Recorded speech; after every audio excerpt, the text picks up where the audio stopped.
OTC, radio check over.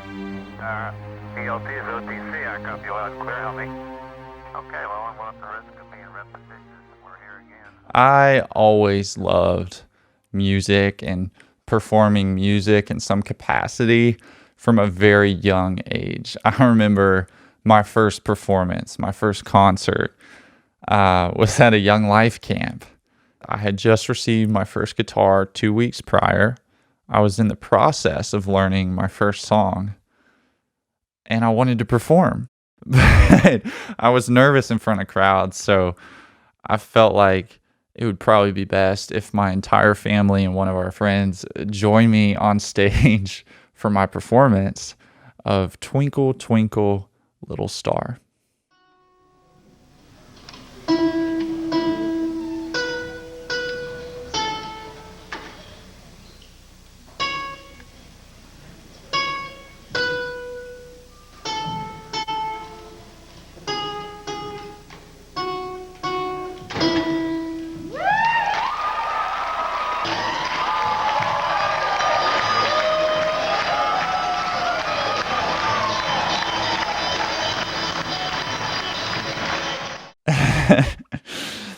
At the time, music was a hobby for me, but it wasn't my thing. Sports were my thing. Sports were every little boy's thing, and I felt like that was the expectation, and that's what I would do. But looking back on it now, I know that God put music in my life because He knew I would need it in the chapter that was to come, which was an incredibly challenging chapter for me.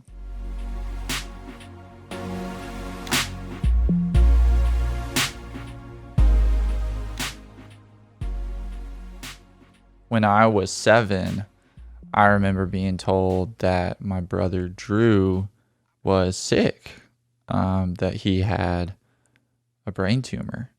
That next year of my life is not one that I like to reflect on much. At that time, music was the only thing I felt. And by that, I mean, I had people preaching at me and trying to rationalize everything and speak to me as if there was a silver lining. And I didn't see any of that. I felt anger. I felt hatred and distrust, all these negative emotions. And I heard those emotions in music. I felt like this understands me. This, and even not lyrically, just the sounds in some of the songs I listened to. I was incredibly fortunate to have been exposed to some artists who were coming at things from a very mature and sound perspective, in my opinion. And those artists had an incredible influence on me. My first concert was Third Day. My mom wanted to take me. She knew how much I loved music and how much I loved learning the guitar. She thought it'd be a good idea. So she took me to that concert. But the opener was Toby Mac. And his performance changed everything for me. There was a DJ, there were dancers, a dude did a backflip. I mean, this was an electric performance. I had never seen anything like it. So as a guitarist, I was like, well, I got to start a band. And the problem was I didn't know any bandmates. I started performing in our living room for my parents, my brother, my cousin, anyone that would watch. I would perform. And I performed the entirety of the music catalog to that date of everyone I'd ever listened to, which at that point was exclusively Backstreet Boys and Toby Mac. That was the full musical spectrum for me. That was it right there. And going into the third grade, I remember telling my mom, I said, Mom, this year I want to do the talent show, but I'm not doing karate this year. Like, I'm going to do a hip hop song. I'm going to rap. She was like, Doug, sweetie, you go to a Christian school. This is a school where last year a girl was not admitted into the talent show because she was tap dancing to the song "The Devil Went Down to Georgia." The music to them is going to be the problem. It's going to be inherently unholy. I wanted to find a loophole, and she knew how much music meant to me and how much the opportunity to perform would mean to me. And so together we wrote this hip hop song about my teachers and my experience at this elementary school. And the thinking was, surely they won't deny us if the lyrics are praising them and their own teachers. And it worked. My two best friends at the time, Mac and Will, both of whom would go on to become SEC college athletes, as I would not. They agreed to perform with me. I have no idea why, but we rehearsed and we choreographed this dance and came up with these outfits. My mom took us to this karaoke studio after school one day, and we recorded like a backing track and also the actual song, which felt like the most legit thing ever for a little third grader. And we performed and we felt like rock stars. It was a lot of fun, and we did end up selling those recordings on CD at school. And I remember I made like $50 or $100 or something, and thinking to myself, why are more people not making music? Like, this is the surefire way to becoming financially well off. I have learned in my days of making music since then that is not in fact the case. The theory has been disproven.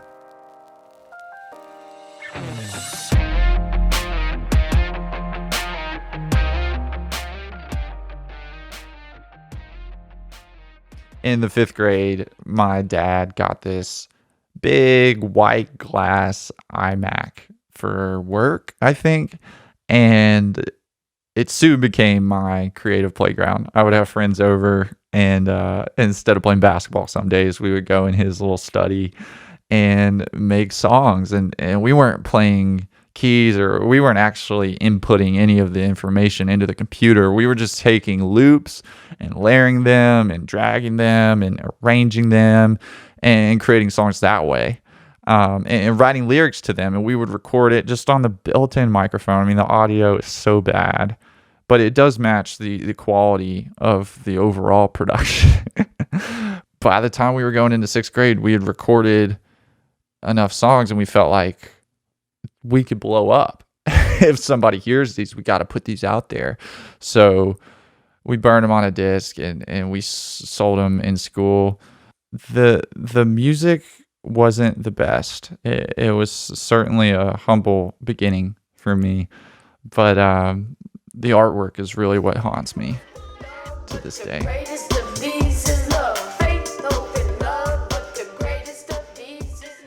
I loved everything about that experience up until that point, and so I wanted to learn more and I wanted to create more.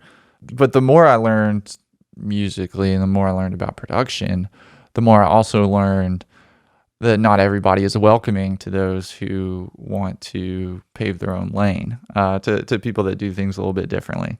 And I was well aware of the fact that was me. I had a bunch of friends. I had a good social standing at my school. I wanted nothing to change. And so I changed, which is insane and goes against everything I'm about now. But it's what I did. And even when I wasn't performing, I was always performing in some capacity. In middle school, I started my own DJ business, and that began with little birthday parties and school functions, and would grow into weddings and things of that nature. But the more I played other people's music in front of audiences, the more I felt like, I like this sound and I like this sound. Why are people not merging those two? I had all these ideas for what could be done in music. And B, I felt like I have something to say that's not being said in these songs. And I want people to hear it. I want to say it. And so, as much as I cared about my little social bubble and my own coolness, I I couldn't help myself. I was back making music going into high school, and I got this little USB mic and little keyboard that maybe could fit one hand of actual keyboard playing on. But I strung together these songs and burned them to CDs and created some artwork, sold it out of my backpack just like I was in sixth grade. I got my shades of vanilla. I got my shades of vanilla. It was great because I knew that there were people that would hate on it. I knew there were people that would love it. And I had grown to a point of accepting, like, that's okay. That, like, I'm not defined by other people's acceptance or rejection of what I create. I know who I am, and I feel like this is what God called me to do. And the people that have my best interest in mind are going to support that.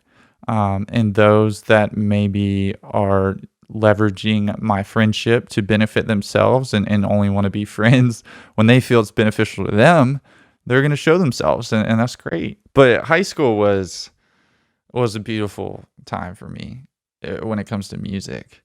I started doing the album artwork and the photos and the video content, but the youth group I was a part of really embraced what I was doing. The pastors wanted to make these ridiculous Lonely Island style rap videos for their youth retreats, and I got to play a part in that and just loved it. Had opportunities to perform either at talent shows or leading up for artists at different events. And I feel like I found my place in high school. I felt like there's a space for me, and I know that what I'm doing is different than what most high school guys are doing, but I found a place that was comfortable for me, and I really thrived in it. Making money, making dough, couple hundred everywhere you go. Make some money, then make some more, but all that bread gonna be the main song. Make a little Going into college, though, I totally reverted to my middle school self. I went out of state, and I didn't know anybody, and the last thing I wanted was to be introduced to everybody as that rapper guy. I was just shy about it, and I had some rough couple years for a number of reasons, but struggled in that time. And I think part of it is the fact that I just wasn't being me, But people would always find out. I think what it was people would get notifications on Facebook that I had this page, and yeah, they might want to like the page, and they would look at it and be like, "What is this?" And people, "You're a rapper? You used to be a rapper? What in the world? Doug, like, why didn't you tell us about this?" So this house that I lived in the house with 10 guys, and we used to have these parties that were a lot of fun. And then there would be music, and they had a speaker system they would play on. But at some point at our first party, one of them got behind the mic and was like, "All right, y'all, the moment we've all been waiting for, our boy Nilla is going to rap for us." And people would cheer me on, and I was so reluctant, and I did not want to be introduced to anyone as the rapper kid.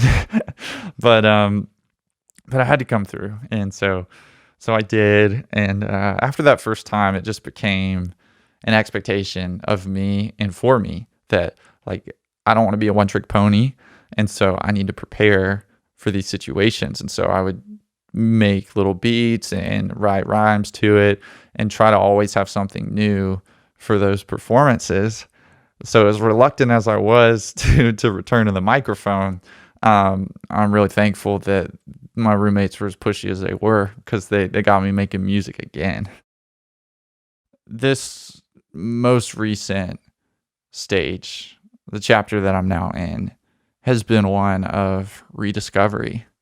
Rediscovering my love for music as that little boy who would perform in the living room and dress up as my favorite artist for Halloween and perform in the talent show at school.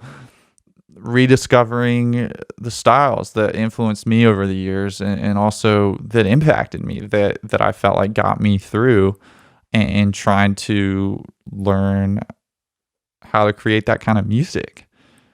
But also, as far as the theme is concerned, looking back on my story, it's like when my brother died, music was there for me. There were also people that were there for me, and I may not have realized it at the time, but those people were instrumental to me creating and me finding a positive outlet for my emotions. And in college, when I was down those first couple years, there were people that were there for me when I had nothing to offer them. And it's been like, I want to make music that's for those people. I want to make music that's a tribute to them. Is this the end or the beginning of my musical journey? I have no idea. My one hope with this project has been to create something that's there for the listener, that's there for you, the way my real ones have been for me, the way music's been for me. I appreciate you all taking a moment of your time to listen to the project and hear my story. And I hope the songs that I've created, I hope they're there for you the way many of you have been there for me. And I hope that I'm there for you through the music. I love you guys. Thank you. God bless. I ain't gotta name nobody. If you've been there for me, then you're probably why I do it for the real ones. I do it for the real ones. Know who your real ones are. Keep them by your side, cause it will get hard, yeah. Know who the fake ones be, so you won't be surprised when the fake ones leave you. Know who your real ones are. Keep them by your side, cause it will get hard, yeah. Know who the fake ones be, so you won't be surprised when they leave.